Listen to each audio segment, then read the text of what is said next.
युगगीता. ईश्वराची योगमाया विलक्षण आहे.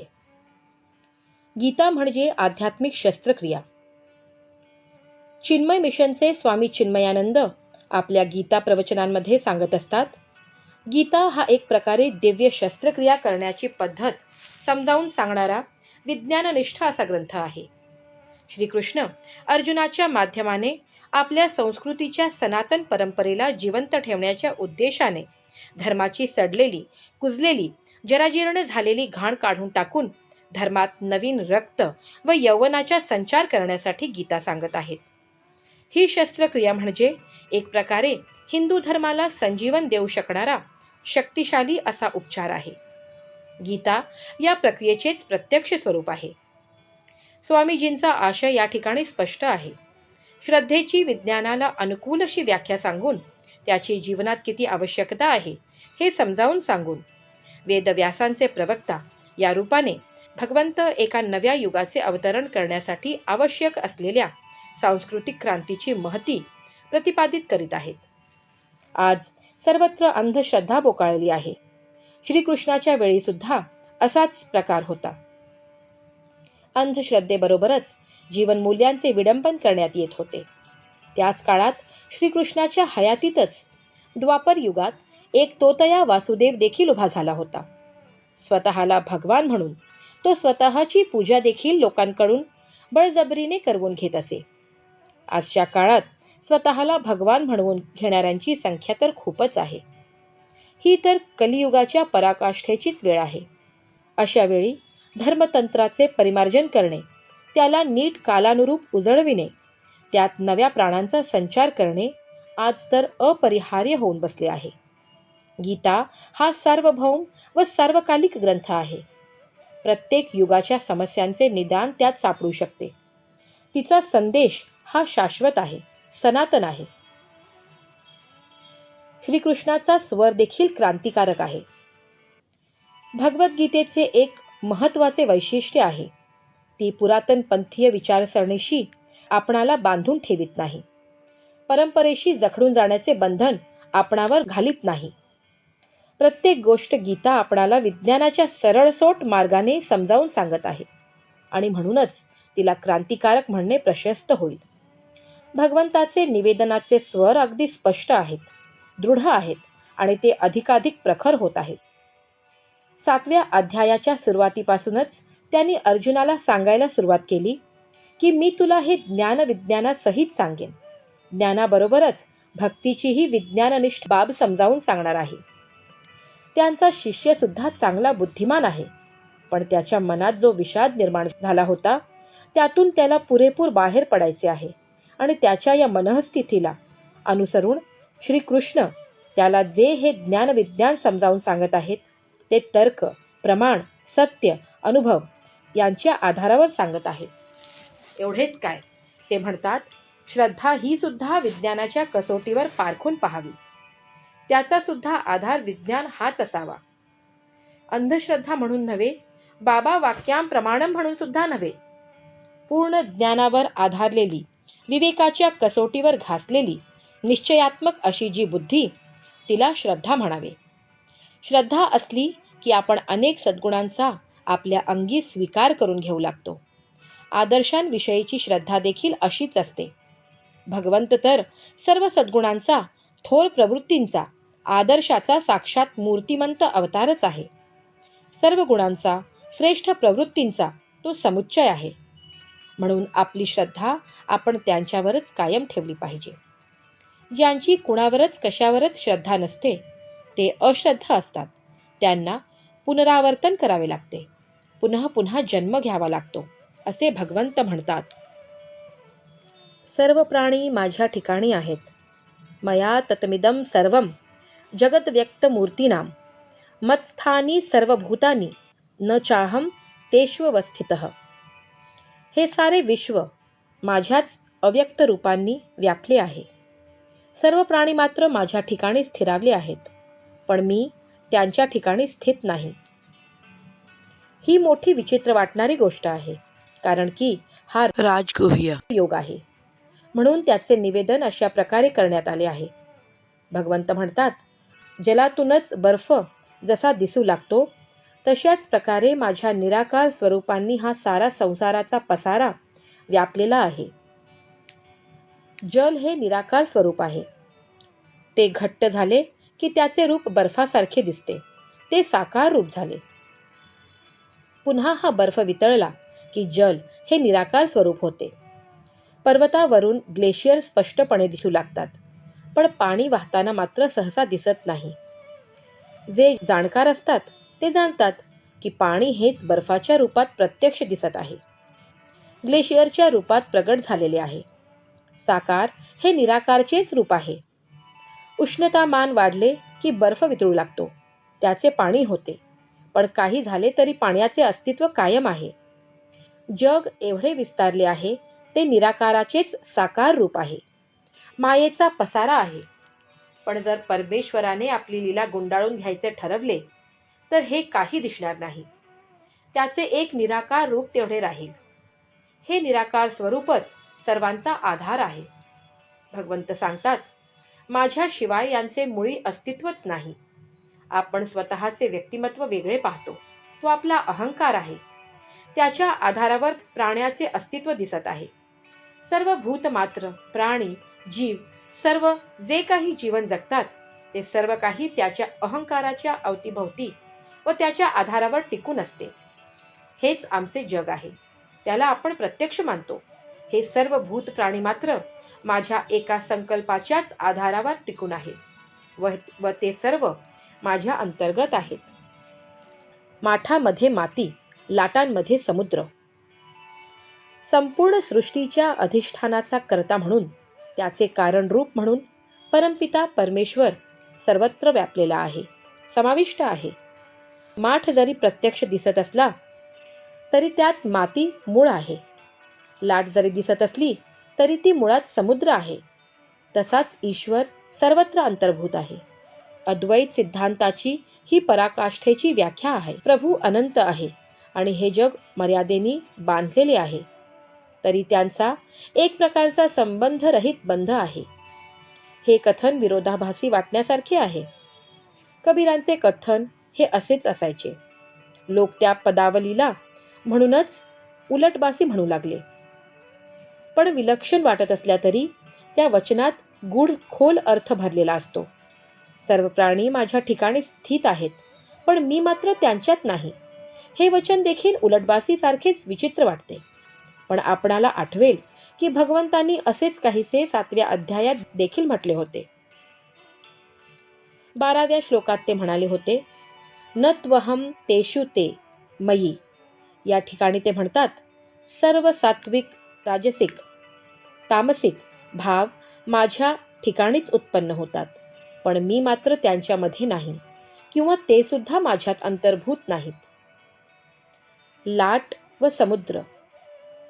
समुद्राची अथांग जलराशी हे म्हणू शकते की लाट माझ्यात आहेत, पण मी मात्र त्यांच्यात नाही. या लाटा समुद्रावर उसळतात आणि शेवटी त्यातच लीन होऊन जातात. पण त्यांच्यामुळे समुद्र काही प्रभावित होत नाही. बर्फाच्या ठिकाणी जल आहे, पण ते दृष्टीला दिसत मात्र नाही. याचा अर्थ असा नव्हे की त्यात पाणी नाही. अशाच प्रकारे या प्राणीमय जगतात आत्मा स्थिरावला आहे.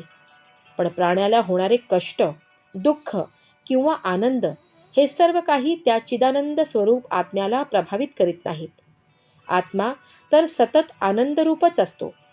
स्वप्न येतात, विरून जातात, पण त्यामुळे मी मात्र प्रभावित होत नाही. या सर्वांचे अधिष्ठान ते परम चैतन्य आहे. समुद्रावर जशा लाट खेळत असतात, तशाच या अधिष्ठानावर वरवर वासना तरंगत असतात. आपले चमत्कारिक रूप घेऊन त्या त्याच्या अंकावर निशंकपणे क्रीडा करीत असतात, उठतात आणि शेवटी विलीन पण होऊन जातात. पण आत्म्याला त्या प्रभावित करू शकत नाहीत. परम चैतन्याच्या प्रकाशाने प्रदीप्त झालेली व त्या आलोकात स्थिर असणारी ही संपूर्ण सृष्टी वरच्या प्रकाश किरणांनी प्रभावित होत नाही.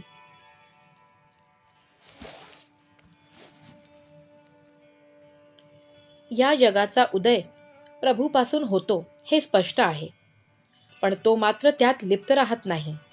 त्यात तो स्थिर असतो. पण प्राणी जगताच्या वरवरच्या स्थित्यांतरांचा त्यावर काही प्रभाव पडत नाही. तो त्यात लिप्त नाही. इथे एक विशिष्ट पारिभाषिक शब्द आला आहे. अव्यक्त मूर्ती म्हणजे अतींद्रिय तत्व.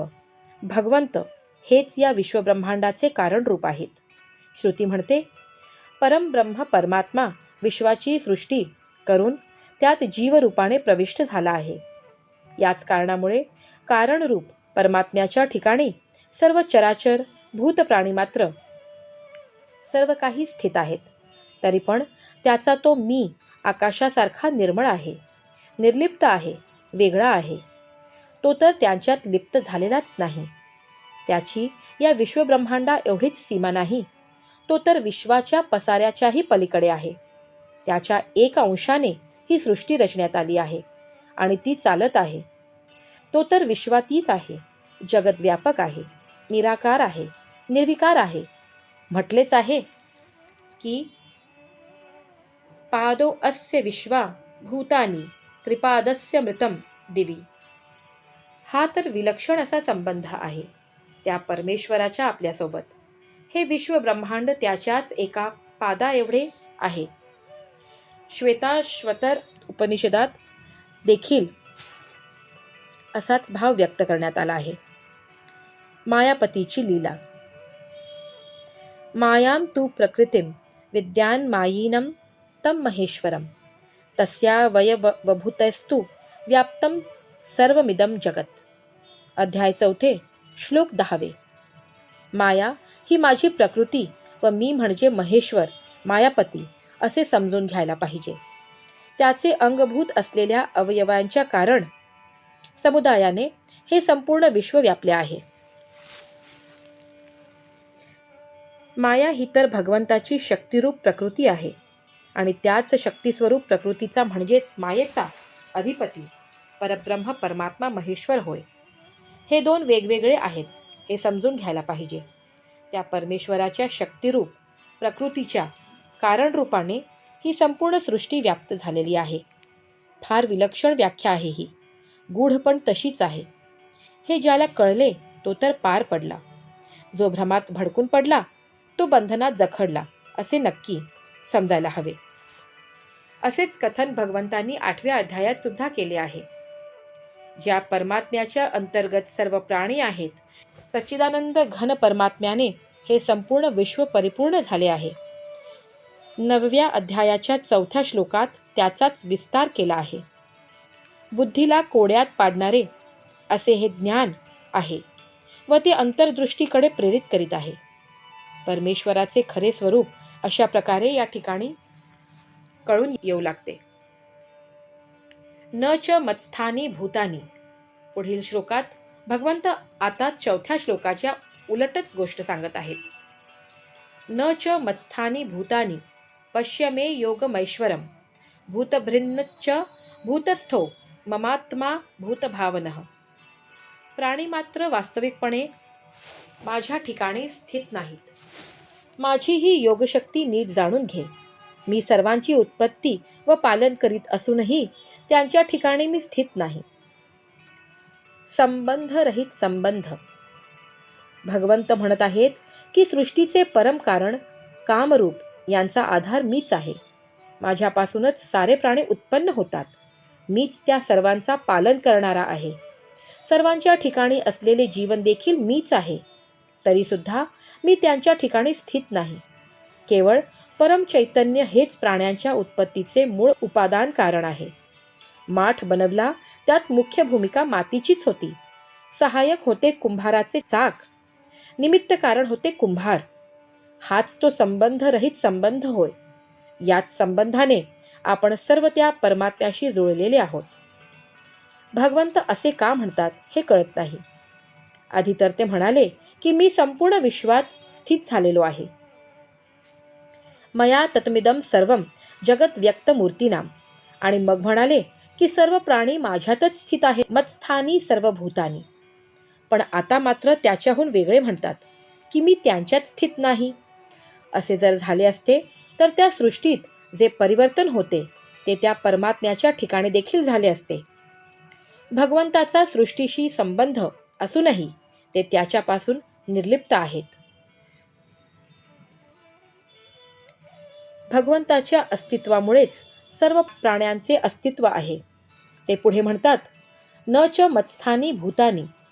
लगेच दुसऱ्याच श्लोकात त्यांनी आपले कथन उलटवून टाकले. प्राणी मात्र माझ्या ठिकाणी स्थित नाहीत. आताच म्हणून झाले, मत्स्थानी सर्व भूतानी. याचे विश्लेषण असे आहे, असे जर झाले असते तर माझ्या निर्विकार रूपाप्रमाणेच हे संपूर्ण विश्व देखील निर्विकार झाले असते. सृष्टीची उत्पत्ती, त्याचा विनाश काही झाले नसते. पण असे तर होत नाही. माझी स्थिती तर निरंतर आहे, पण त्याची स्थिती मात्र निरंतर राहू शकत नाही.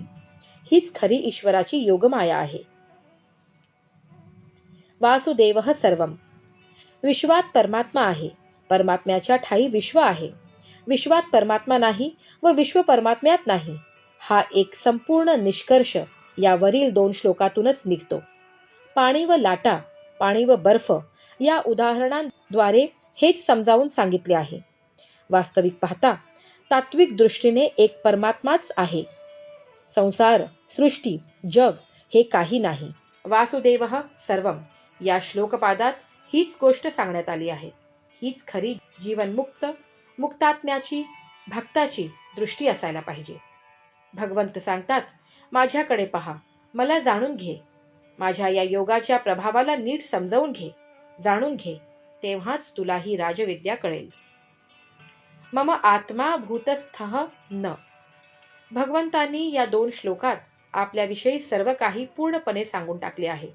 आपले विराट रूप तर ते पुढे दाखविणार आहेत, पण या 2 श्लोकातून त्यांनी एवढे सांगितले की या ठिकाणी, या जगतात जे काही आहे ते परमात्म तत्वच आहे. मग अहंकार, ममता हे सर्व का आहेत? राग, द्वेष का आहेत? यांना तर या ठिकाणी राहायलाच स्थान नाही. परमात्मा असल्यावर या ठिकाणी त्यांचे अस्तित्व राहीलच कसे? 5व्या श्लोकाचा शेवटचा श्लोकार्थ पुन्हा एकदा पहा. भूतभृन्न न च भूतस्थो ममात्मा भूतभावनः. माझे हे जे स्वरूप आहे ते सर्व प्राणीमात्रांना जन्म देणारे आहे, सर्वांचे भरणपोषण पालन करणारे आहे, धारण करणारे आहे. पण मी त्या प्राण्यांमध्ये स्थित नाही. मी त्यांच्यावर आश्रित नाही. त्यांच्या ठिकाणी मी लिप्त नाही. अहंता, ममता यांनी रहित असलेला मी सर्वांच्या ठाई असूनही त्यांच्यापासून निर्लिप्त आहे. अशाच प्रकारे आपण सर्वसामान्य माणसांनी, सद्गृहस्थांनी आपल्या कुटुंबाचा, परिवाराचा, पालनपोषणाचा भार वहन करीत राहावा, पण त्यांच्या ठिकाणी ममता, अहंता हा भाव मात्र ठेवू नये. स्वतःला त्यांचे आश्रित बनवून राहू नये. सर्व प्रकारे त्या संसारापासून निर्लिप्त राहावे. असे घडले तर जगातल्या सर्व समस्या, व्यक्तीच्या जीवनात ज्या अडचणी आहेत ते सर्व काही आपोआप सुटतील. हीच ममता, ही अहंता आपल्या बंधनाचे, आपल्या आत उत्पन्न होणाऱ्या तणावाचे, आपल्या जीवनात येणाऱ्या सर्व कष्टांचे मूळ कारण आहे. जे काही घडत आहे ती सर्व भगवंताची लीला आहे असे मानून त्याकडे निर्लिप्त भावाने, साक्षी भावाने पाहायला पाहिजे. पण आपला पुरुषार्थ यात मुळीच कमी होता कामा नये. कारण आपण दिव्यकर्मी आहोत. सदा सर्वदा प्रसन्न राहण्यासाठी याहून मोठी व समर्पक योजना दुसरी कोणती बरे असू शकेल? या गूढ तत्वज्ञानाचे अधिक स्पष्ट व सरळ स्पष्टीकरण पुढील अंकात समजावून सांगण्याचा प्रयत्न करू. अखंड ज्योती मराठी, फेब्रुवारी 2009. पृष्ठ क्रमांक 6, 7, 8 व 9.